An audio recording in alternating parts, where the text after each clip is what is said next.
We're basically involved in astrophysics, so we want to look at the stars and understand something about the stars. But to do that, we need good telescopes, good instrumentation, and one of the important components in a radio telescope is the low noise amplifier. It's basically that first amplifier that have to amplify the very weak signal.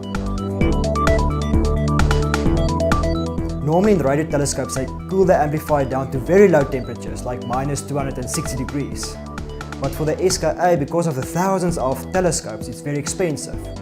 So we actually looked at the way to sort of make room temperature amplifiers that they can use that's much cheaper and easier to use. Most amplifiers use one transistor for the amplification stage. We, for example, this one used 4 of them in parallel. We found a way by using transistors in parallel to achieve that low noise over very broad bandwidth. This is the amplifier. It's got the input with a number of transistors in parallel where the signal is combined, and then you can measure it at the output. So this is basically the signal with and without our amplifier. So it shows you how by adding our amplifier to oscilloscope, you get a much better signal to noise ratio.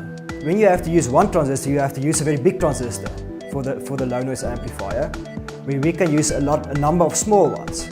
So in the end, our power consumption is about 1/10 of a similar amplifier in the market. Actually, the cost of the, you can say the container and the connectors is more than the cost of the semiconductors inside. It's very cheap to manufacture. Anyone that wants to measure a small signal can benefit from the technology. By just adding this low noise amplifier to his current instrumentation, he can make the instrumentation more sensitive. My name is Paulus Creer. I'm a researcher at the Center for Space Research at the Northwest University, and it all starts here.